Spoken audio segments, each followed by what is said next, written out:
Admit it. You've either heard or uttered these words yourself when faced with a goal that was intangible or fluffy or vague or broad.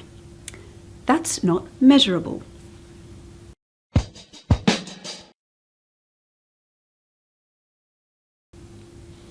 Now, if you believe a goal is not measurable, you'll either assign it an activity-oriented measure, a milestone, which, by the way, is not a real measure at all, or leave it unmeasured.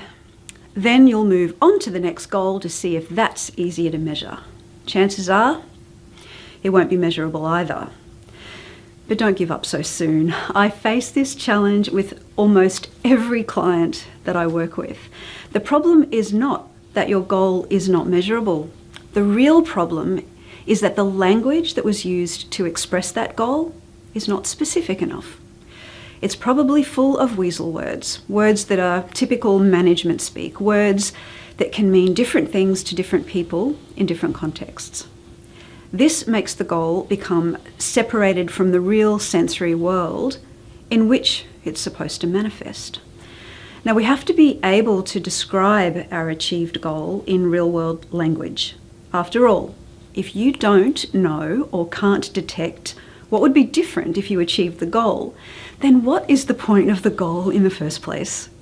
So when someone tells you something's not measurable, here are 7 of my favourite retorts, and I'll illustrate each one with the use of a UN Sustainable Development Goal.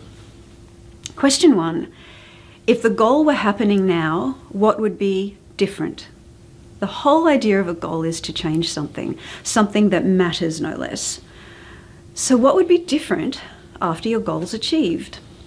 For example, Sustainable Development Goal 2 is zero hunger. The main thing that would be different if this goal was happening right now could be that no one will be sick or dying from lack of food.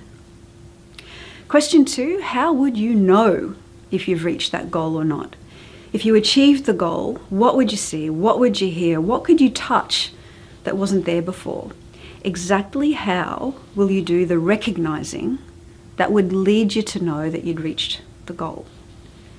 For example, Sustainable Development Goal number 4 is quality education. If this goal was reached, we might observe that no child on the planet would miss out on a full course of primary school. Question 3 is, how would anyone else be convinced whether or not you've achieved this goal? Often we set and pursue goals for the benefit of others like customers or stakeholders or employees. Now, if the goal is for them, then they should notice something when the goal is reached. How will you convince them? So, for example, Sustainable Development Goal number 5 is gender equality. To convince anyone that this goal is achieved, we would need to show tangible things like the gap between boys and girls' participation in education is closing, and the gap between women's and men's poverty levels, like income, is also closing. Question 4 is, imagine you've already reached the goal. What would you be looking at to convince you of this?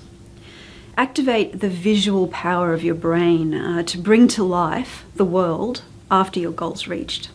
Look at that image in your mind's eye and compare it to what you see around you in the physical world. What would need to be visually different to convince you that the goal was achieved as it was intended?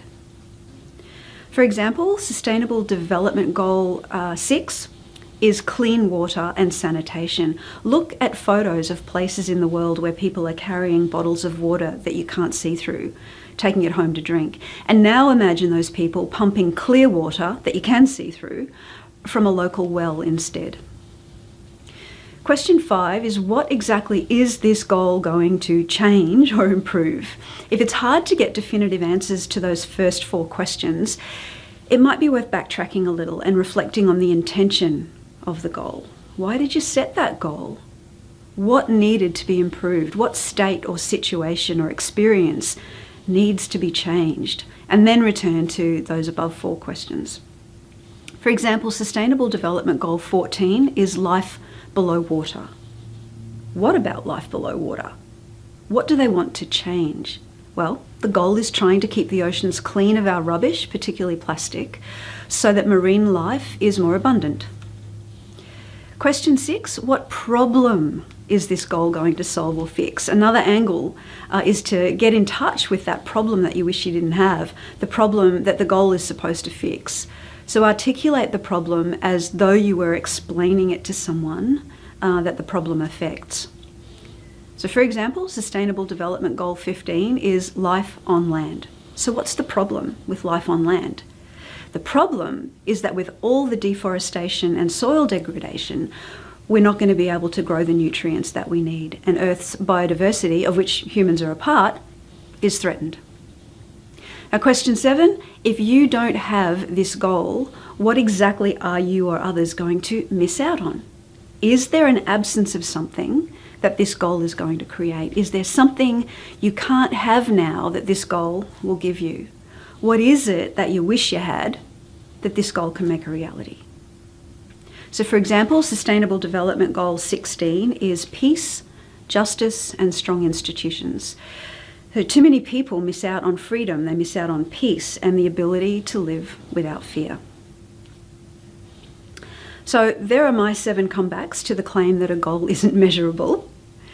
At least now, for most of your hard-to-measure goals, you are armed with more productive alternatives to giving up.